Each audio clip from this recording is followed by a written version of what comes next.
Break ನಂತರ ಜನ್ ಕಿ Baat ಮಹಾಸಮೀಕ್ಷೆ Asianet ಸುವರ್ಣ news ಎಕ್ಸ್ಕ್ಲೂಸಿವ್ಗೆ ಮತ್ತೊಮ್ಮೆ ಸ್ವಾಗತ. ಜನ್ ಕಿ ಬಾತ್ ಸಂಸ್ಥೆಯ ಮುಖ್ಯಸ್ಥರಾದ ಪ್ರದೀಪ್ ಭಂಡಾರಿ ಅವರು ನಮ್ಮನ್ನು ಜಾಯ್ನ್ ಆಗಿದ್ದಾರೆ. Pradeep Bhandari, welcome to the show. Thank you Ajay ji, ನಮಸ್ಕಾರ. ಪ್ರದೀಪ್ ಭಂಡಾರಿ ಅವರಿಗೆ ಕನ್ನಡ ಬರೋದಿಲ್ಲ, ಹಿಂದಿ ಮತ್ತು ಇಂಗ್ಲೀಷ್ ಮಿಕ್ಸ್ನಲ್ಲಿ ಮಾತಾಡಿಸ್ತಾ ಹೋಗ್ತೀನಿ ನಾನು. प्रदीप जी, आपके आने तक हम एक पैकेज चला रहे थे कि आपके अराउंड 36 सर्वेज अब तक हुए हैं, बहुत on dot on spot surveys आपने किए हैं. Which was the best one? Karnataka का इलेक्शंस 2018 जो था वो अभी तक का बेस्ट सर्वे था, जब हमने कहा था कि 100 से 108 के बीच में भारतीय जनता पार्टी की सीट्स आएंगी, और एशियानेट सुवर्ण न्यूज़ के साथ में ही किया था 2018 में, एंड 104 भारतीय जनता पार्टी की आई थी. एंड ओपिनियन पोल के अंदर भी हमने सही ट्रेंड दिया था और एग्जिट पोल के अंदर भी सही ट्रेंड दिया था. सो कर्नाटका मेरे लिए स्पेशल है, and that's why I am back in Karnataka. तो स्टेट भर घूमे हो आप जी, लगभग हर डिस्ट्रिक्ट गए हो. सो करीबन 80 लोग जो है वो ग्राउंड पे काम कर रहे हैं जी, और हर जिले के अंदर लोग मौजूद हैं. मैं भी अराउंड हर डिस्ट्रिक्ट को घूम चुका हूँ, और ओल्ड मैसूर से लेके कल्याण कर्नाटका से लेके Kuttur Karnataka, across every region has been covered. और मैं ये ज़रूर कह सकता हूँ कि ये वाला जो इलेक्शन है वो बहुत दिलचस्प इलेक्शन है, और ये बड़ा जटिल इलेक्शन है, और इसीलिए इसको करने में भी बहुत आनंद आ रहा है. हमारा दिक्कत ये है कि मैं और प्रशांत, हम दोनों स्टूडियो में रहते हैं, ऑफिस में रहते हैं, तो लोगों का वो हार्ट बीट जानना थोड़ा मुश्किल होता है हमारे लिए. नहीं, पर तो इलेक्शन का माहौल बना है आपके हिसाब से? देखिए, इलेक्शन का जो माहौल है वो पूर्ण रूप से तो बनता सिर्फ चुनाव के एक हफ्ते पहले है, पर ये मैं जरूर कह सकता हूं कि जितने भी विधानसभाओं में मैं घुमा हूं, लोगों के अंदर पॉलिटिकल ओपिनियन बहुत ज्यादा सॉलिड है. तो अगर लोग ये कहें कि भाई अभी पॉलिटिकल ओपिनियन नहीं है तो वो गलत है. तो कर्नाटक का बहुत पॉलिटिकली चार्ज स्टेट है. यहाँ पे कोई भी चुनाव कॉन्स्टेंट्स पे होता है, ऐसी चीजें होती है जो बदलती नहीं है, और कुछ चीजें होती है जो बदलती हैं. तो कई इसमें ऐसी चीजें जो बदल नहीं रही हैं, और पिछले कई समय से मैं देख रहा हूँ नहीं बदल रही, पिछले एक महीने से. और क्योंकि ये 20,000 के सैंपल साइज से किया गया पोल है, तो ये 11 अप्रैल तक का बिल्कुल एक्यूरेट ट्रेंड दिखा रहा है. और ये विद एवरी कॉन्स्टिट्यूएंसी दर कॉन्स्टिट्यूएंसी किया गया जी. अगर आपको याद होगा, पिछली बार भी जब हम लोग ने कहा था, एक ट्रेंड बताया था, तो 2 एक्सट्रीम ट्रेंड्स आए थे, और वो 2 बाकी लोग एक्सट्रीम ट्रेंड्स इसीलिए दिखा रहे थे क्योंकि वो कॉन्स्टिट्यूएंसी दर कॉन्स्टिट्यूएंसी नहीं करते.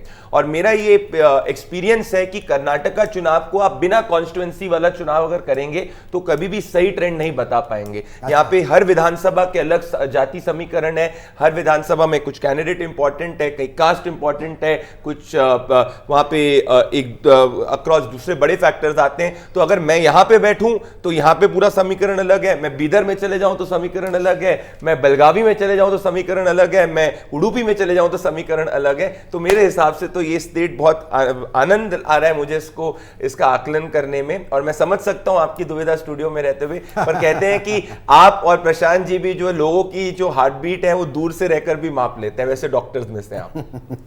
80 ಜನ ಜನ್ ಕಿ ಬಾತ್ ತಂಡದ 80 ಜನ ರಾಜ್ಯದ ಬೇರೆ ಬೇರೆ ಕಡೆಗಳಲ್ಲಿ ಇದ್ಕೊಂಡು ಈ ಸರ್ವೆ ಮಾಡಿರುವಂಥದ್ದು. ಪ್ರದೀಪ್ ಭಂಡಾರಿ ಸ್ವತಃ ರಾಜ್ಯದಾದ್ಯಂತ ಓಡಾಡಿದ್ದಾರೆ. ನಾನು ಹೇಳ್ತಿದ್ದೆ, ಏಪ್ರಿಲ್ 11, ಮಾರ್ಚ್ 25ರಿಂದ ಏಪ್ರಿಲ್ 11ರ ಮಧ್ಯದಲ್ಲಿ ಈ ಜನಾಭಿಪ್ರಾಯವನ್ನು ಸಂಗ್ರಹಿಸಲಾಗಿದೆ. ಅದಾದ ನಂತರ ರಾಜ್ಯ ರಾಜಕಾರಣದಲ್ಲಿ ಹಲವು ಬದಲಾವಣೆಗಳಾಗಿದ್ದಾವೆ, ವ್ಯತ್ಯಾಸಗಳಾಗಿದ್ದಾವೆ. BJP ಈ ಸರ್ವೆ ಬಂದಾಗ BJP ತನ್ನ ಲಿಸ್ಟನ್ನು ಅನೌನ್ಸ್ ಮಾಡಿರಲಿಲ್ಲ, ಕಾಂಗ್ರೆಸ್ನ 2ನೇ ಲಿಸ್ಟ್ ಅನೌನ್ಸ್ ಆಗಿತ್ತು. BJP ತನ್ನ ಕ್ಯಾಂಡಿಡೇಟ್ ಲಿಸ್ಟನ್ನು ಅನೌನ್ಸ್ ಮಾಡಿದ ನಂತರ ಏನೇನು ಪರಿಸ್ಥಿತಿಗಳ ಬದಲಾಗಿದೆ ಅದು ನಮ್ಮ ಇನ್ನೊಂದು ಸರ್ವೆಯಲ್ಲಿ ಬರುತ್ತೆ, 2ನೇ ಸರ್ವೆನಲ್ಲಿ ಬರುತ್ತೆ. ಇದು ಮಾರ್ಚ್ 25ರಿಂದ ಏಪ್ರಿಲ್ 11ರ ಮಧ್ಯದ ಜನಾಭಿಪ್ರಾಯ. ಪ್ರದೀಪ್ ಭಂಡಾರಿ ಅವರು ಹೇಳ್ತಾ ಇದ್ರು, ಕರ್ನಾಟಕ ಪೊಲಿಟಿಕಲಿ ಚಾರ್ಜ್ಡ್ ಸ್ಟೇಟ್. ಇದು ಜನರಿಗೆ ರಾಜಕೀಯ ಅಭಿಪ್ರಾಯಗಳು ಬಹಳ ಗಟ್ಟಿಯಾಗಿದ್ದಾವೆ. ಜೊತೆಗೆ ಒಂದು ಕ್ಷೇತ್ರದ ಅಭಿಪ್ರಾಯ ಇನ್ನೊಂದು ಕ್ಷೇತ್ರದ ಅಭಿಪ್ರಾಯಕ್ಕೆ ಬಹಳ ವ್ಯತ್ಯಾಸ ಇರುತ್ತೆ. ಆದ್ದರಿಂದ ಪ್ರತಿ ಕ್ಷೇತ್ರದ ಜನರ ನಾಡಿ ಮಿಡಿತವನ್ನು ತಿಳಿದುಕೊಳ್ಳದ ಹೊರತು ಅಂತಿಮ ಸಂಖ್ಯೆ ಕನ್ಕ್ಲೂಷನ್ಗೆ ಬರೋದಕ್ಕಾಗೋದಿಲ್ಲ. प्रदीप जी, ऐसे भी हम बात कर रहे थे कि ये वेवलेस इलेक्शन है जी. पहले इलेक्शंस वेव थे, एक ना एक वेव था. फॉर एग्जांपल 2013 BJP बढ़ चुकी थी 3 हिस्सों में, कुछ अलग वेव था. सिद्धरामैया चीफ मिनिस्ट्रियल कैंडिडेट थे. 2018 एक अलग वेव था. उसके पहले 2008 में येडियुरप्पा जी को मुख्यमंत्री बनाने के लिए चुनाव लड़ाया जा रहा था, और 2004 SM कृष्णा के नाम पे चुनाव थे.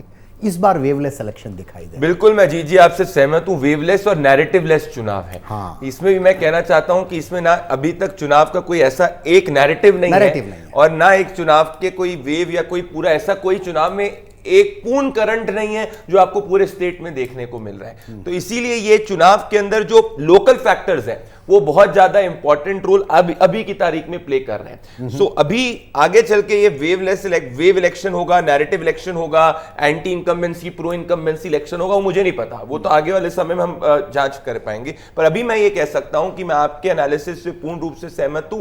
ये वेवलेस, नैरेटिवलेस, और आज की तारीख में ऐसा कोई एक भी इशू नहीं, एक ऐसा इशू भी नहीं है कि जो हर कॉन्स्टिट्यूएंसी के अंदर रिवर्बरेट कर रहा है। तो मान लीजिए अगर करप्शन की बात की जाए तो अगर कुछ कॉन्स्टिट्यूएंसीज में वो नैरेटिव है तो बाकी कॉन्स्टिट्यूएंसी वो नैरेटिव नहीं है। तो इसीलिए ये चुनाव को आप दूर से अगर आकलन करेंगे तो बहुत मुश्किल होगी, और इस चुनाव में अगर आप हर रीजन को नहीं घूम पाएंगे तो भी दिक्कत होगी। और इस चुनाव के अंदर चीजें बड़ी बदल सकती हैं, क्योंकि ये लोकल इश्यूज के ऊपर बेस्ड चुनाव अभी हो रहा है और लोकल फैक्टर्स पे बेस्ड हो रहा है।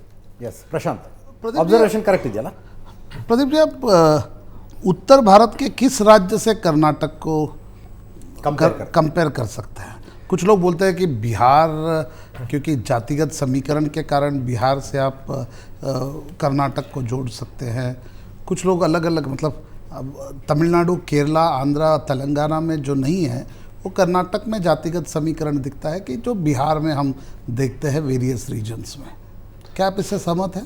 प्रशांत जी, अभी इसके जस्ट पहले मैं त्रिपुरा चुनाव प्रिडिक्ट करके आ रहा हूं, जो 2023 का चुनाव हुआ था, जो उसका हम लोग ने पूर्ण रूप से सही आकलन किया था। मैं ये देख रहा हूं क्योंकि अभी ये चुनाव, जैसा कि अजीत जी आपने कहा कि किसी को जिताने का या किसी को हराने का चुनाव नहीं है, तो ऐसी स्थिति में प्रशांत जी जो जाति है, जो कास्ट है, लोकल फैक्टर्स, वो बहुत बड़ा रोल प्ले करते हैं। तो अगर मैं बिहार की भी बात करूं, जिसमें प्रशांत जी ने बात किया, तो उसमें भी चुनाव देखा गया कि कई बार लालू प्रसाद यादव को जिताने के लिए, कई बार नीतीश कुमार को सरकार में लाने के लिए हुआ है, तो तब कास्ट इतना बड़ा रोल नहीं प्ले कर रहा है। फॉर एग्जांपल यूपी का हम देख रहे थे, योगी को फिर से लाना है, तो वजह क्या है? लॉ एंड ऑर्डर सुधरी है कि भाई माफिया राज खत्म किया है। हाँ, माफिया राज खत्म किया है। 2022 के अंदर ನಾವು ಈ ರೀತಿಯಾದ ವೇವ್ ಚುನಾವಣೆಗಳು, ನರೇಟಿವ್ ಇರುವಂತಹ ಚುನಾವಣೆಗಳನ್ನು ಹಲವು ನೋಡಿದ್ದೀವಿ. ಉತ್ತರ ಪ್ರದೇಶದ ಉದಾಹರಣೆಯನ್ನು ಕೊಡ್ತಿದ್ದೆ.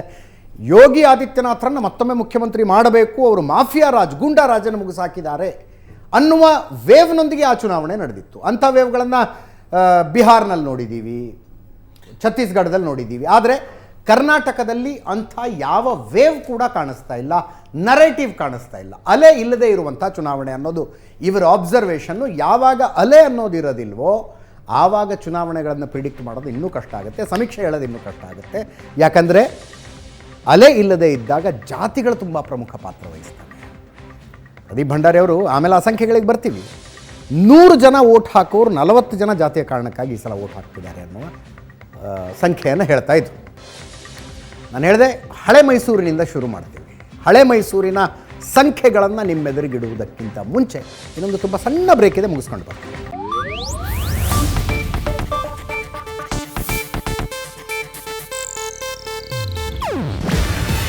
ಇದು ಏಷ್ಯಾನೆಟ್ ನ್ಯೂಸ್ ನೆಟ್ವರ್ಕ್ ಪ್ರಸ್ತುತಿ. ನೀವು ನೋಡ್ತಿದ್ದೀರಾ ಏಷ್ಯಾನೆಟ್ ಸುವರ್ಣ ನ್ಯೂಸ್.